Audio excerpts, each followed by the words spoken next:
서울 시내 한 호텔 레스토랑. 크리스털 샹들리에가 화려하게 빛나는 이곳에서 오말수는 작은 의자에 앉아 있었습니다.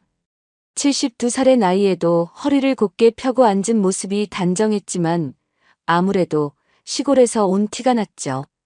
손에는 평생 일만 하며 생긴 굳은 살이 그대로 남아 있었고 얼굴에는 세월의 흔적이 깊게 새겨져 있었습니다. 오늘은 아들 준혁이의 예비신부 세빈이네 가족과 상견례를 하는 날이었어요. 말수는 이날을 위해 며칠 전부터 준비했습니다. 장에서 가장 좋은 옷을 골라 입고 머리도 동네 미용실에서 단정하게 말아 올렸죠. 그런데 막상 이렇게 화려한 곳에 앉아보니 자신이 초라해 보이는 것 같았어요. 안녕하세요. 김준혁 어머니시죠? 세빈의 어머니 박여진이 먼저 말을 걸었습니다. 명품 핸드백을 들고 있는 그녀의 목소리에는 어딘지 모르게 차가운 느낌이 있었어요. 말수는 고개를 숙여 인사했습니다. 네, 안녕하세요. 준혁이 어머니 오말순입니다. 아, 네. 그런데 우리 쪽 분위기에 좀 안 어울리시네요. 세빈이 작은 목소리로 중얼거렸지만 조용한 식당에서 그 말은 모두에게 들렸습니다. 말순의 가슴이 쿵 내려앉았어요. 아들 준혁은 고개를 돌려 창밖만 바라보고 있었죠. 세빈의 아버지 박 회장은 자신의 사업 이야기를 늘어놓기 시작했습니다. 저희는 부동산업을 하고 있어요. 요즘 강남 쪽 땅값이 얼마나 오르는지 아세요? 우리 세빈이가 살 집도 이미 마련해뒀답니다. 삼성동 펜트하우스인데 시세가 얼마인지 아시겠어요? 말수는 그저 고개만 끄덕였습니다. 자신이 평생 모은 돈으로도 감히 상상할 수 없는 금액이었거든요. 하지만 그들의 자랑은 계속되었어요. 우리 며느리 될 분은 어떤 일을 하고 계신가요? 박여진이 물었습니다. 말수는 작은 목소리로 대답했죠. 농사를 지었습니다. 지금은 나이가 들어서 주로 쉬고 있고요. 아, 농사를. 박여진과 박 회장이 서로 눈빛을 주고받았습니다. 그 시선에는 실망과 경멸이 섞여 있었어요. 세빈은 핸드폰을 만지작거리며 시간을 확인했고 준혁은 여전히 창밖만 바라보고 있었습니다. 음식이 나오자 모두들 식사를 시작했습니다. 말수는 평생 먹어보지 못한 고급 요리들을 조심스럽게 입에 댔어요. 그런데 포크와 나이프 사용이 서툴러서 자꾸 소리가 났죠. 어머니, 천천히 드세요. 준혁이 작은 목소리로 말했지만 그 말조차 말순에게는 부끄러움을 안겨주었습니다. 준혁의 목소리에는 어머니를 걱정하는 마음보다는 당황스러워하는 기색이 더 많이 담겨 있었거든요. 준혁 씨가 정말 효자라고 들었어요. 어머니를 많이 생각하신다면서요? 박 회장이 물었습니다. 준혁은 멋쩍은 웃음을 지었죠. 그냥 평범한 아들이에요. 말수는 가슴이 아팠습니다. 아들이 자신을 자랑스러워하지 않는다는 것이 느껴졌거든요. 평생 그 아들을 위해서만 살아왔는데 말이에요. 식사가 끝나갈 무렵 세빈이 말했습니다. 결혼식은 호텔에서 품격 있게 할 예정이에요. 우리 쪽 지인들 위주로 격식을 갖춰서 하려고요. 말수는 고개를 끄덕였습니다. 그런데 왜인지 모르게 가슴 한편이 서늘해졌어요. 마치 자신이 빠진 채로 모든 것이 결정되어 가는 것 같았거든요. 그럼 우리 이제 일어날까요? 박여진이 말하며 자리에서 일어났습니다.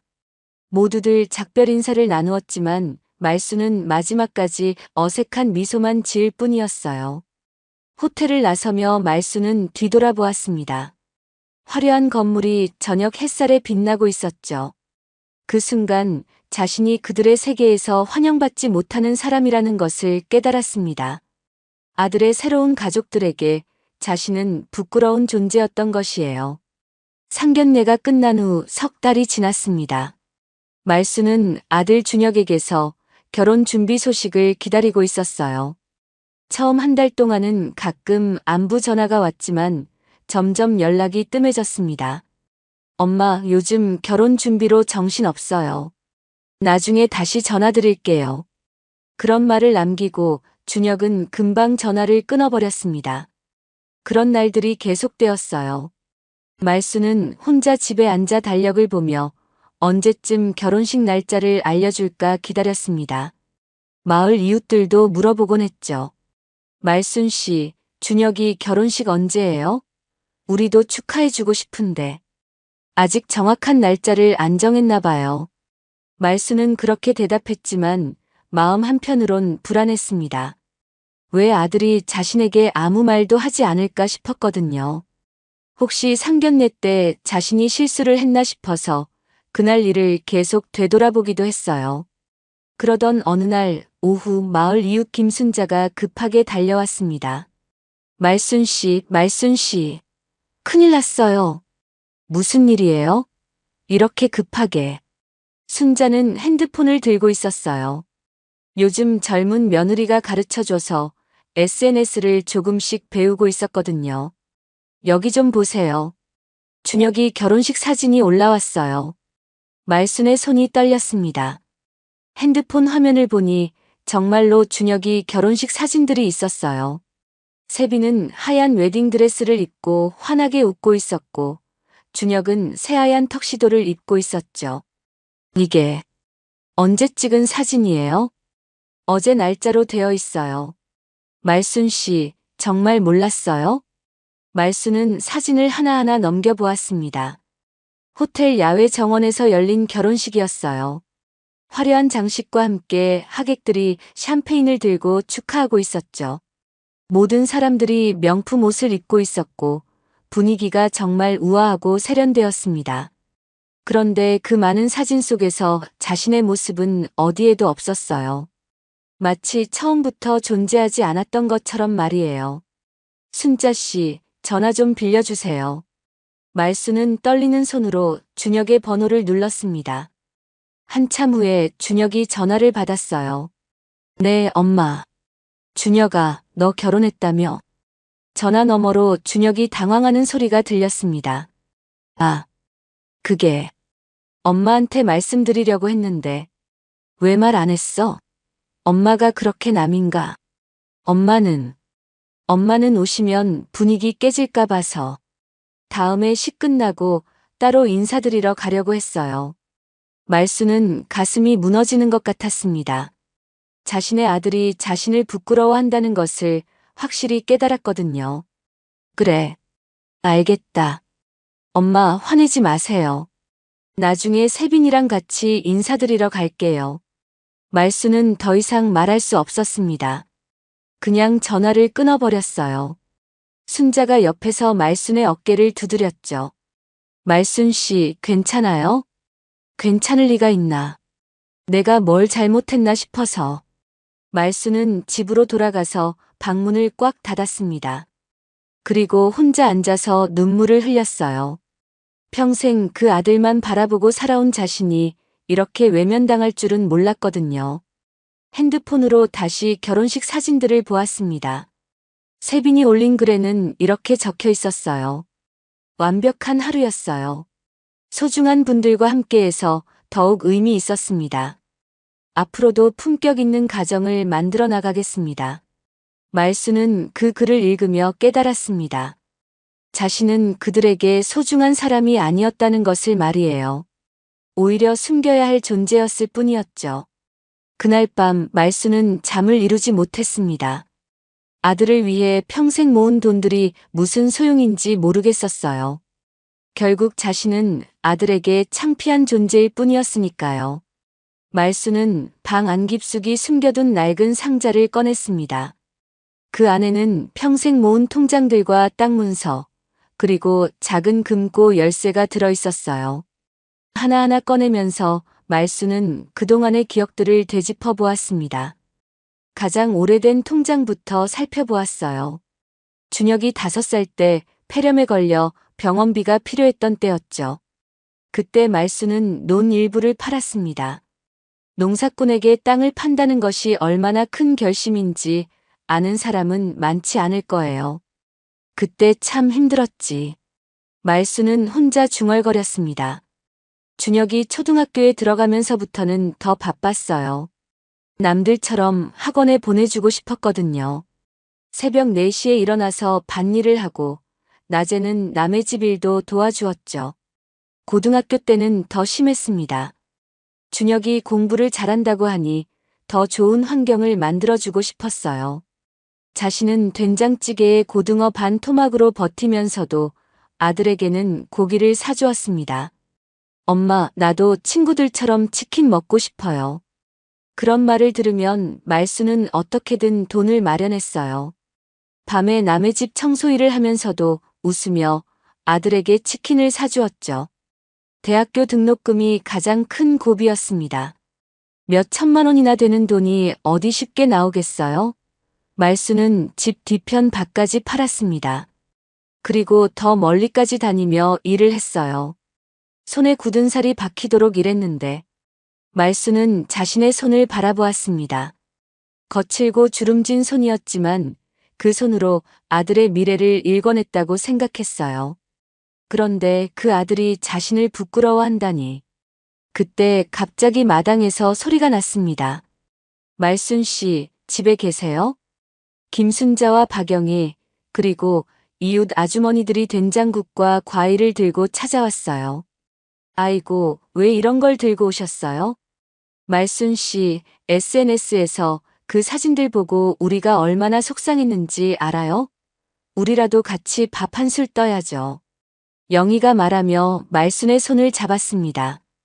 그 따뜻한 손길에 말순의 눈가가 촉촉해졌어요. 여기선 다 말순 씨 편인 거 알죠? 우리가 말순 씨 얼마나 고마워하는지 모르세요? 순자도 거들었습니다. 말순이 마을에서 어려운 일이 있을 때마다 도와주었던 것을 기억하고 있었거든요. 말순 씨가 우리 아들 병원비 빌려주지 않았으면 큰일 날 뻔했잖아요. 우리 집 논일 도와주실 때도 품삯 받지도 않으셨으면서. 작년에 태풍 왔을 때도 말순 씨 집에서 며칠 재워주셨는데 이웃들이 하나둘 말순에 고마웠던 일들을 이야기했습니다. 말순은 그제야 눈물을 흘렸어요. 내가 헛살았나 싶었는데 고마워요. 덕분에 아직은 안 무너져요. 무슨 헛살았다는 소리예요. 말순 씨처럼 좋은 사람이 어디 있어요? 아주머니들은 함께 둘러앉아 밥을 먹었습니다. 그 순간 말순은 깨달았어요. 진짜 가족이 누구인지 말이에요. 자신을 부끄러워하는 아들보다 이렇게 자신을 소중히 여겨주는 사람들이 더 소중하다는 것을 알았습니다. 우리 말순 씨, 너무 상심하지 마세요. 세상에는 좋은 사람들이 더 많아요. 영희의 말에 말순은 고개를 끄덕였습니다. 그리고 마음속으로 결심했어요. 더 이상 자신을 부끄러워하는 아들을 위해서만 살지 않겠다고 말이에요. 준혁이는 몰라도 우리는 말순 씨가 자랑스러워요. 맞아요. 우리 마을에서 가장 훌륭한 분이에요. 이웃들의 따뜻한 말에 말순은 비로소 미소를 지었습니다. 그날 밤 말순은 다시 통장들을 정리했어요. 이제는 다른 용도로 사용할 때가 온 것 같았거든요. 결혼식이 끝난 며칠 후 세빈은 자신의 SNS에 또 다른 글을 올렸습니다. 완벽한 결혼식이었어요. 우리 가족은 격식 있게, 품격 있게 모든 일을 처리하거든요. 다행히 시골 쪽 손님들은 생략해서 분위기가 더 좋았답니다. 이 글에는 웃는 얼굴 표정도 함께 달려 있었어요. 세빈은 자신의 결혼식에서 시어머니를 빼버린 것을 자랑스럽게 여기고 있었습니다. 한편 박 회장은 골프장에서 지인들과 이야기를 나누고 있었어요. 사돈 집안은 솔직히 수준이 안 맞지. 농사 짓는 시골 할머니가 우리 격에 맞겠어? 이번에 그냥 뒷사람 취급해버리자고 했어. 그래도 애 아버지는 괜찮은 것 같던데? 준혁이야 괜찮지. 그런데 어머니가 문제야. 옷 입는 것부터 말하는 것까지 우리 수준이 아니라고. 박 회장은 자신의 부와 지위를 과시하며 말순을 깎아내렸습니다. 박여진도 마찬가지였어요. 맞아요. 상견례 때 보니까 포크 사용법도 모르시더라고요. 우리 친구들 앞에서 창피할 뻔했어요. 앞으로도 중요한 자리에는 안 부르는 게 좋겠어. 우리 체면도 있고.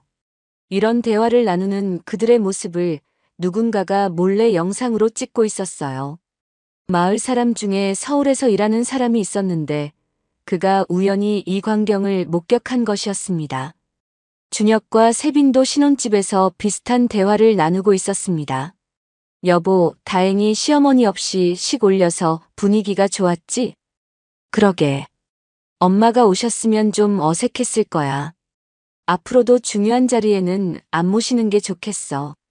우리 체면도 있고. 알겠어. 그냥 명절 때만 잠깐 보면 되겠지. 시어머니가 우리 친구들 만나면 뭐라고 생각할지. 걱정 마. 이제 우리끼리만 잘 살면 돼. 이런 대화들이 계속되었습니다. 그들은 말순을 완전히 자신들의 삶에서 제외시키려고 했어요. 마치 말순이 부끄러운 존재인 것처럼 말이에요. 며칠 후 서울에서 일하는 마을 사람이 고향으로 내려왔습니다. 그는 박 회장네 가족들의 대화를 녹음한 파일을 가지고 있었어요. 말순 씨, 이거 한번 들어보세요. 이게 뭐예요? 준혁이하고 며느리 그리고 사돈들이 말순 씨 욕하는 소리예요. 제가 우연히 듣게 되어서 녹음했습니다. 말순은 그 녹음을 들으며 가슴이 무너지는 것 같았습니다. 자신의 아들이 자신을 그렇게 생각하고 있다는 것이 믿어지지 않았어요. 시골 할머니가 우리 격에 맞겠어? 중요한 자리에는 안 모시는 게 좋겠어. 포크 사용법도 모르시더라고요. 우리 체면도 있고. 이런 말들이 계속 들려왔습니다. 말순은 녹음을 끝까지 들었어요. 그리고 마음속으로 결심했습니다. 이제 정말 끝이구나. 그날 밤 말순은 변호사 사무실에 전화를 걸었습니다. 마을에서 법적인 문제가 생겼을 때 도움을 받았던 김 변호사였어요. 변호사님, 저 오말순입니다. 급한 일이 생겨서 연락드렸어요. 말순 씨, 무슨 일이세요? 제 재산 정리를 하고 싶습니다. 유언장도 써야 하고요. 갑자기 왜 그런 말씀을 하세요? 자세한 건 내일 뵙고 말씀드릴게요. 내일 오후에 시간 되시나요? 말순은 변호사와 약속을 잡았습니다. 이제 진짜 결단을 내릴 때가 온 것 같았어요. 마을 사람들은 말순의 결심을 알고 있었습니다. 그들도 그 녹음을 들었거든요. 말순 씨, 이번엔 정말 단단히 작정하신 것 같아요. 당연하죠. 저렇게 당하고도 가만히 있으면 사람이 아니죠. 이웃들도 말순의 편을 들었습니다. 이제 말순의 진짜 결단이 시작되려고 하고 있었어요. 다음 날 오후 말순은 변호사 사무실을 찾았습니다. 김 변호사는 말순을 반갑게 맞아주었어요. 말순 씨, 어서 오세요. 그런데 갑자기 재산 정리를 하시겠다니 무슨 일이세요? 말순은 어제 들은 녹음 파일을 들려주었습니다. 김 변호사는 그 내용을 듣고 깜짝 놀랐어요. 이런 일이 있었군요. 참 속상하셨겠습니다. 변호사님, 제 재산이 얼마나 되는지 정확히 알고 싶어요. 김 변호사는 말순이 가져온 서류들을 하나씩 살펴보았습니다. 통장, 땅 문서, 주식, 채권까지 모든 것을 확인했어요. 말순 씨, 이거 정말 대단하시네요. 전체 재산이 수백억 원이 넘습니다. 정말요? 말순도 자신의 재산이 그렇게 많은지 몰랐어요. 평생 조금씩 모은 돈이 복리로 불어나고 땅값도 많이 올랐거든요. 특히 이 땅들이 개발 예정 지역에 있어서 가치가 엄청나게 올랐어요. 말순 씨, 이제 정말 큰 부자시네요. 김 변호사의 말에 말순은 씁쓸하게 웃었습니다. 부자가 되었다고 해서 아들이 자신을 사랑해주는 것은 아니었거든요. 변호사님, 이 모든 재산을 현금으로 바꿀 수 있을까요? 현금으로요? 그건 왜요? 제가 하고 싶은 일이 있어요.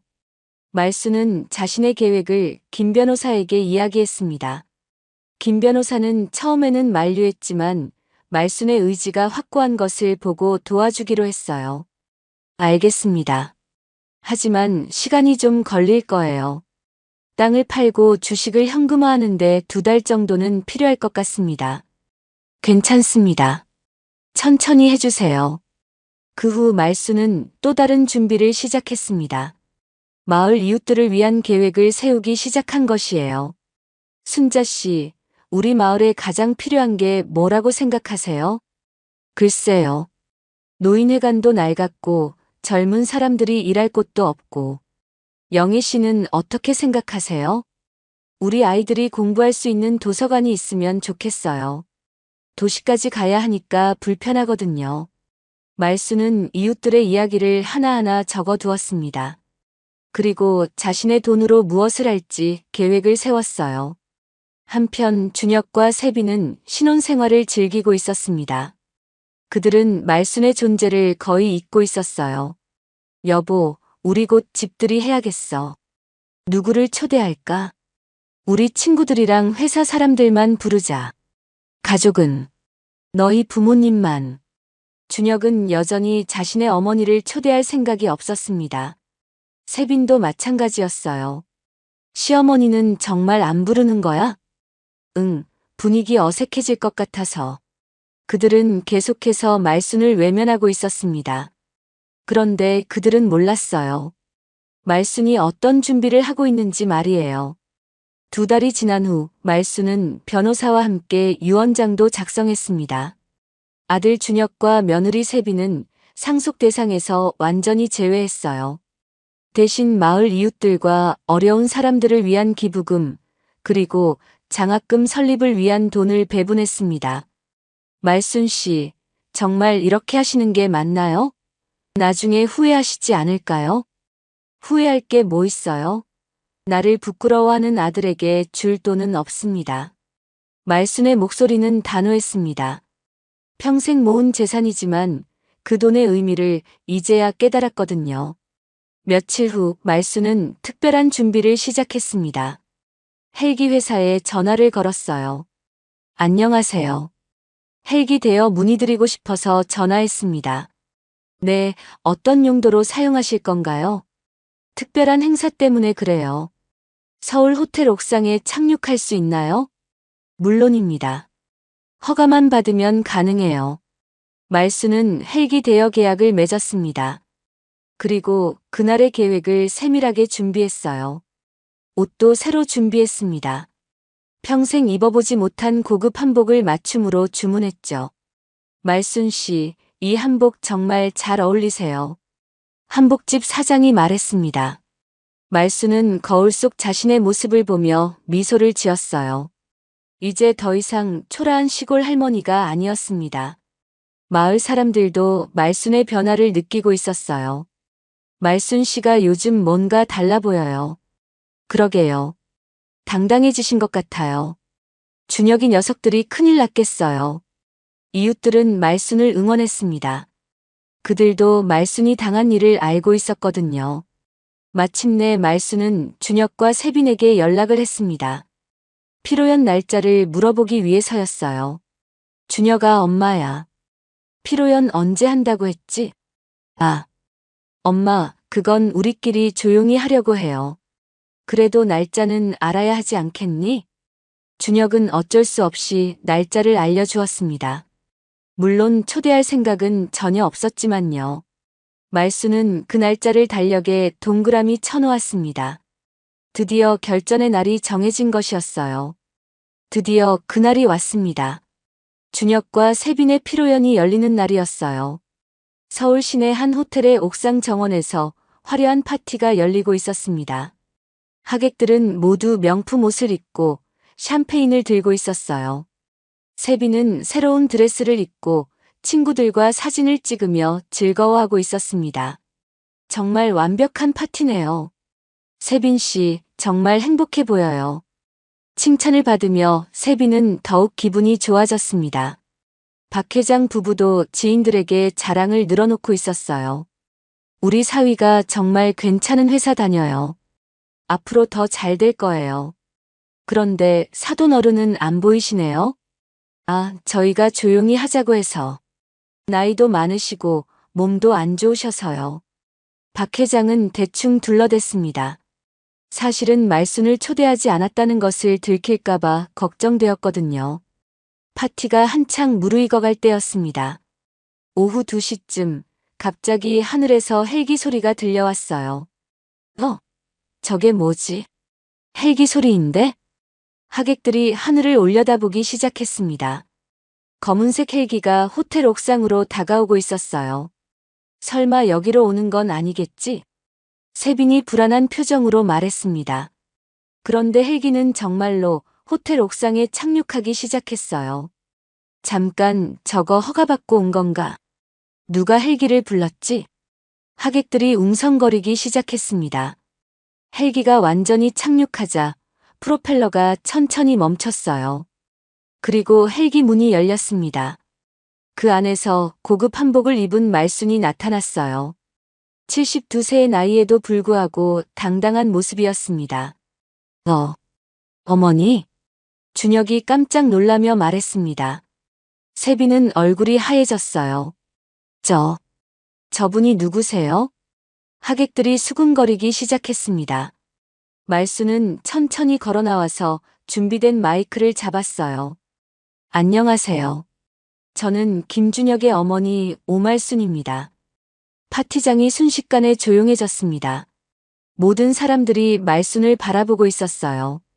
결혼식 날짜는 몰랐지만 오늘은 제가 꼭 와야 할 날이네요. 말순의 목소리는 차분했지만 단호했습니다. 세빈은 당황해서 박 회장을 바라보았어요. 아버지, 이게 무슨 일이에요? 나도 모르겠어. 왜 갑자기 헬기를 타고 나타났지? 하객들 사이에서 웅성거림이 커지기 시작했습니다. 누군가 핸드폰으로 사진을 찍기 시작했어요. 이거 완전 대박이네. 헬기 타고 나타나다니. 말순은 침착하게 하객들을 바라보았습니다. 이제 진짜 이야기를 시작할 때가 왔어요. 여러분, 제가 왜 이렇게 나타났는지 궁금하시죠? 오늘 여러분께 꼭 들려드리고 싶은 이야기가 있습니다. 말순은 마이크를 꽉 잡고 하객들을 바라보았습니다. 세빈은 얼굴이 새하얗게 질린 채 아버지 박 회장 옆에 서 있었어요.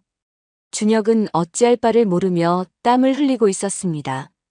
여러분, 저는 평생 농사를 지으며 살아온 시골 할머니입니다.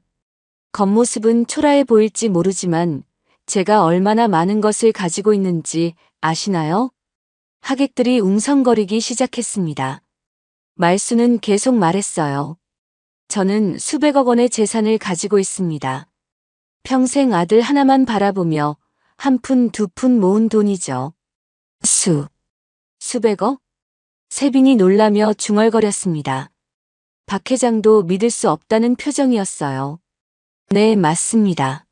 수백억 원입니다. 이 돈을 모은 이유는 단 하나였어요. 제 아들 준혁이가 잘 살기를 바라는 마음에서였습니다. 말순의 목소리에 감정이 섞이기 시작했습니다. 아들이 어릴 때 아파서 병원에 갈 때, 대학교 등록금이 필요할 때, 저는 땅을 팔고 밤늦게까지 일을 했습니다. 제가 된장찌개와 고등어 반 토막으로 버티면서도 아들에게는 고기를 사주었어요. 하객들이 점점 조용해지고 있었습니다. 말순의 이야기에 집중하기 시작했거든요. 그런데 제 아들은 어떻게 했을까요? 자신의 결혼식에 저를 초대하지 않았습니다. 저를 부끄러워해서요. 엄마. 준혁이 작은 목소리로 말했지만 말순은 계속했습니다. 며느리와 사돈들은 저를 시골 할머니 수준이 안 맞는 사람이라고 불렀어요. 그리고 앞으로도 중요한 자리에는 저를 부르지 않겠다고 했습니다. 세빈의 얼굴이 더욱 하얘졌어요. 자신들의 대화가 녹음되었다는 것을 깨달았거든요. 그래서 결심했습니다. 저를 무시하고 배신한 아들에게 줄 유산은 없다고 말이에요. 뭐라고요? 준혁이 놀라며 말했습니다. 제 수백억 원의 재산은 모두 정리했습니다. 아들 부부는 상속 대상에서 완전히 제외했어요.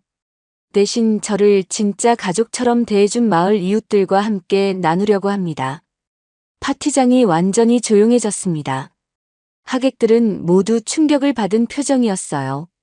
마을에 노인회관을 짓고 아이들을 위한 도서관도 만들 예정입니다. 그리고 어려운 학생들을 위한 장학금도 만들겠어요. 어머니, 잠깐만요. 이건 너무. 박 회장이 말하려고 했지만 말수는 손을 들어 막았습니다. 더 이상 말씀하지 마세요. 저를 수준이 안 맞는 사람이라고 하신 분이 무슨 말씀을 하시려는 건가요? 그 순간 언론사 기자들이 몰려들기 시작했습니다. 말순이 미리 연락해둔 것이었어요. 할머니, 인터뷰 좀 해주시겠어요? 이런 결정을 내리신 이유가 궁금합니다. 말순은 당당하게 기자들 앞에 섰습니다. 저는 평생 아들만 바라보고 살았습니다. 하지만 진짜 가족이 누구인지 깨달았어요. 저를 사랑해주고 존중해주는 사람들이 진짜 가족입니다. 준혁이 다급하게 말순에게 다가왔습니다. 엄마, 제발 다시 생각해보세요. 제가 잘못했어요. 지금 와서 잘못했다고 하면 뭐해요? 이미 늦었어요. 세빈도 울먹이며 말했습니다. 시어머니, 정말 죄송합니다. 제가 너무 철없었어요. 하지만 말수는 더 이상 들어주지 않았습니다. 이미 모든 것이 끝났거든요. 여러분, 돈이 많다고 해서 사람을 함부로 대해서는 안 됩니다. 진짜 소중한 것은 서로를 존중하는 마음이에요. 피로 연장은 완전히 아수라장이 되었습니다. 하객들은 웅성거리며 사진을 찍고 있었고 준혁과 세빈은 어찌할 바를 모르고 있었어요. 말수는 마지막으로 말했습니다. 이제 저는 진짜 가족들과 함께 살아가겠습니다. 안녕히 계세요. 그리고 말수는 다시 헬기에 올라탔습니다. 헬기가 하늘로 올라가는 동안 아래의 파티장은 여전히 시끄러웠어요. 한 달 후 말순의 고향 마을에서는 특별한 행사가 열리고 있었습니다. 오말순 나눔회관 개소식이었어요. 말순이 기부한 돈으로 지은 마을 회관이었습니다. 회관 앞에는 마을 사람들이 모두 모여 있었어요. 할머니, 할아버지들부터 어린 아이들까지 모든 사람들이 웃으며 박수를 치고 있었습니다. 말순 씨 덕분에 우리 마을이 완전히 달라졌네요. 김순자가 말하며 말순의 손을 꼭 잡았습니다. 우리 아이들이 이제 도서관에서 마음껏 공부할 수 있어요. 박영희도 고마움을 표현했습니다. 말순이 만든 도서관에는 최신 책들과 컴퓨터가 구비되어 있었거든요. 그리고 장학금도 받을 수 있게 되어서 정말 감사해요. 마을의 한 고등학생이 말했습니다. 말수는 공부 잘하는 아이들을 위해 장학금 제도도 만들었어요. 나눔회관 안에서는 큰 잔치가 열리고 있었습니다. 마을 사람들이 모두 한자리에 모여 밥을 먹고 있었어요. 말수는 그 모습을 보며 진짜 행복을 느꼈습니다. 말순 씨, 정말 고마워요. 우리가 뭘로 이 은혜를 갚을까요? 은혜는 무슨? 우리가 가족인데 뭘 갚아요? 말순의 대답에 모든 사람들이 웃었습니다. 정말로 가족 같은 분위기였어요. 한편 서울에서는 준혁과 세빈이 큰 변화를 겪고 있었습니다. 말순의 이야기가 언론에 크게 보도되면서 그들은 많은 것을 잃었어요. 준혁은 회사에서 승진해서 제외되었고 세빈은 친구들 사이에서 완전히 소외되었습니다. 그들이 꿈꿔왔던 화려한 생활은 모두 물거품이 되어버렸어요. 여보, 우리 정말 잘못했나 봐. 그러게. 어머니한테 너무 심했던 것 같아. 이제야 그들은 자신들의 잘못을 깨닫기 시작했습니다. 하지만 이미 늦었어요. 말수는 더 이상 그들을 용서할 마음이 없었거든요. 마을 회관에서 잔치가 끝나갈 무렵 말수는 모든 사람들 앞에서 마지막 인사를 했습니다. 여러분, 제가 이렇게 행복할 수 있는 건 모두 여러분 덕분이에요. 진짜 가족이 무엇인지 알려주셨거든요. 말순 씨야말로 우리의 은인이에요. 우리가 말순 씨를 더 사랑해요. 마을 사람들이 입을 모아 말했습니다. 해가 저물어갈 무렵 말순은 회관 앞 의자에 앉아 마을을 바라보았습니다. 아이들이 뛰어놀고 있고 할머니들이 이야기를 나누고 있었어요. 모든 것이 평화로웠습니다. 그때 순자가 다가와서 말순 옆에 앉았습니다. 말순 씨, 후회 안 해요? 그래도 준혁이는 아들인데. 말수는 고개를 저었습니다. 후회 안 해요. 이제야 진짜 가족이 생겼으니까요. 말수는 순자의 손을 꼭 잡고 말했습니다. 혈육보다 더 소중한 게 있다는 걸 이제야 알았어요. 서로 사랑하고 존중하는 마음이 진짜 가족을 만드는 거더라고요. 두 사람은 조용히 앉아서 마을의 평화로운 모습을 바라보았습니다. 말수는 이제 진짜 행복했어요. 자신을 진심으로 사랑해주는 사람들과 함께 살아갈 수 있게 되었거든요. 말순 씨, 우리가 있잖아요. 우리가 진짜 가족이에요. 맞아요. 이제야 진짜 가족이 생겼구나. 그날 밤 말수는 편안한 마음으로 잠자리에 들었습니다. 평생 처음으로 진짜 가족에게 둘러싸인 기분이었어요. 돈으로 살 수 없는 진짜 행복을 찾은 것이었습니다. 마을 사람들의 따뜻한 마음이 말순에게는 그 어떤 재산보다 소중했어요.